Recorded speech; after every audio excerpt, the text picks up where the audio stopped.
Group के सभी सम्मानित सदस्यों को मेरा नमस्कार। जीजीआईसी ललितपुर के सभागार में युवा उत्सव 28 तारीख को मनाया गया। इस अवसर पर मैंने एक स्वरचित कविता तैयार की। मैं इस स्वरचित कविता के साथ ही उस विद्यालय में गया था, किंतु किसी कारणवश मुझे अवसर प्राप्त नहीं हुआ। मैं आप सभी के समक्ष ये स्वरचित कविता रखने जा रहा हूँ, इस आशा के साथ कि आप सभी को मेरी यह स्वरचित कविता अवश्य पसंद आएगी, जो मैं उस अवसर पर प्रस्तुत करने वाला था। बड़ी हिम्मत से मैं बुजुर्ग आदमी इस युवा उत्सव में हो गया हूँ शामिल। देखना यह है कि आज के इस आयोजन में निर्णायक मुझे पाते हैं कितना काबिल।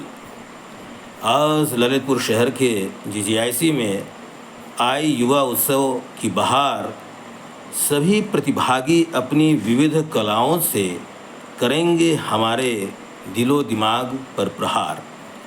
हर युवा इस संसार में कोई न कोई प्रतिभा लेकर आता है।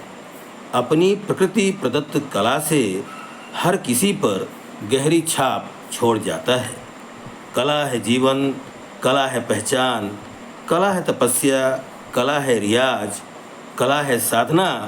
किंतु वास्तविक कलाकार वह है जिसे आता हो सबको अपनी कला के सम्मोहन में बांधना। कोई प्रतिभागी सांस्कृतिक लोक नृत्य में पारंगत है, तो किसी के चेहरे पर चित्रकला के इंद्रधनुष की सतरंगी रंगत है। सामूहिक लोक नृत्य के प्रतिभागी भी नहीं है कम उत्साहित। सांस्कृतिक लोकगीत भी श्रोताओं के बीच कम नहीं है प्रसारित।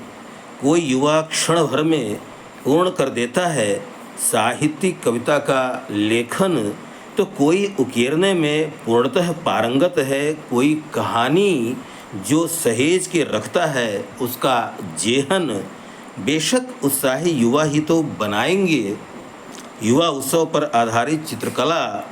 तेजस्वी मुख से ओजस्वी भाषण देंगे जो होगा युवा उत्सव की थीम पर ढला।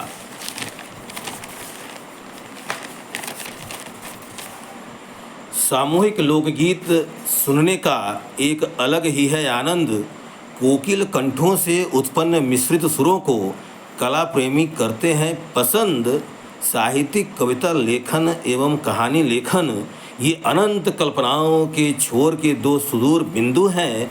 एक ओर सांस्कृतिक कला की सफल सीढ़ी रूपी माउंट एवरेस्ट है, दूसरी ओर साहित्यिक विधा रूपी मोती ढूंढने को अथाह सिंधु है। कोई है अपने गायन में धुरंधर, तो कोई है नृत्य में पुरंदर, तो कोई कल्पनाओं को चित्रकला के कागज पर उभारने को आतुर है जो छुपी है उसके अंदर। अब विलंब ना करो मेरे देश के सभी युवाओं, उत्साह के साथ कला को अपनाओ। दिव्य लोक लुभावन विधाओं से बिल्कुल दूरी ना बनाओ। ये विधाएं, ये कलाएं देती हैं साधना के लिए एक ऐसा दिव्य सजीव वातावरण जिसमें साधक पूर्णतः तल्लीन हो जाता है। नहीं होता है उसके चहुओर कोई छद्म आवरण। यदि आज का युवा गीत संगीत नृत्य व साहित्य की विधाओं से हो जाएगा विमुख, फिर पश्चाताप के आंसू लिए जाएगा। इस जीवन का कोई दिन शेष नहीं रहेगा उसके सम्मुख। सोशल साइट्स में डूबी पीढ़ी कलाओं के प्रति होती जा रही है उदासीन।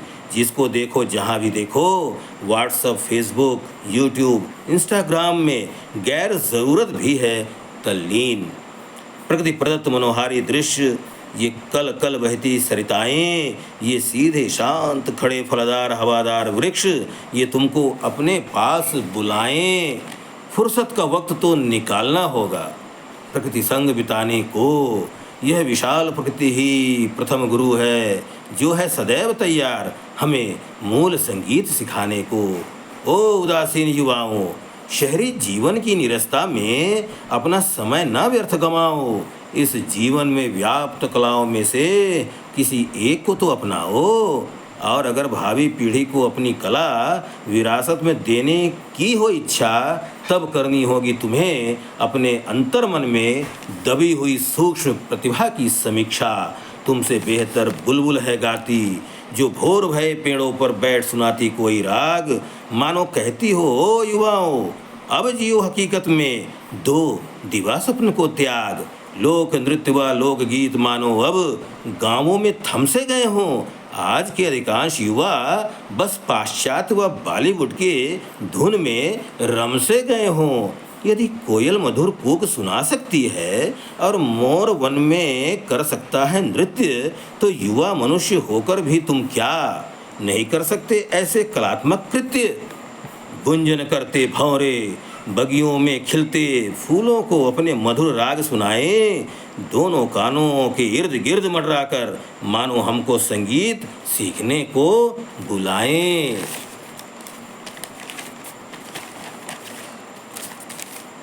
चाहे सांस्कृतिक लोक नृत्य हो या लोकगीत हो, पेंटिंग हो या भाषण, या हो कविता लेखन या फिर हो कहानी लेखन, इनमें से किसी एक को लेकर अपने हाथों में अभ्यास से पैना बना दो, जैसे पीढ़े पर रोटी को करता है बेलन।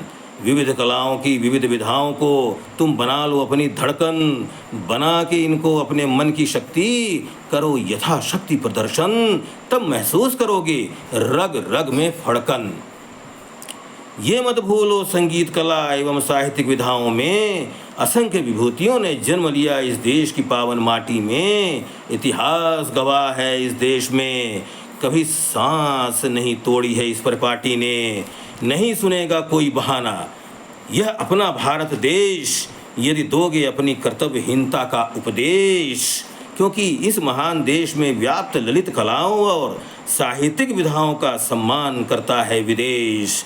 बिखेर दो अपनी प्रतिभाओं का ऐसा तरन्नुम, जिसे सुनकर हर श्रोता हो जाए अभिभूत। पूरे ब्रह्मांड में जिसकी गूंज हो जाए कायल। काल के तीनों रूप, भविष्य, वर्तमान और भूत। अब आवश्यक हो गया है, हर वर्ष होना चाहिए युवा उत्सव का आयोजन, ताकि हर युवा के समझ में आए इसके तारतम्य का प्रयोजन। देश की हर अमूल्य सांस्कृतिक धरोहर, कला हो या साहित्य, भावी पीढ़ी के लिए संजोने का हम सभी का है कर्तव्य। इसकी अक्षुण्णता के लिए इस देश के हर जिले में हर वर्ष मनाना होगा हमें युवा महोत्सव भव्य। हर वर्ष मनाना होगा हमें युवा महोत्सव भव्य। हर वर्ष मनाना होगा हमें युवा महोत्सव भव्य। धन्यवाद। जय हिंद, जय भारत, नमस्कार।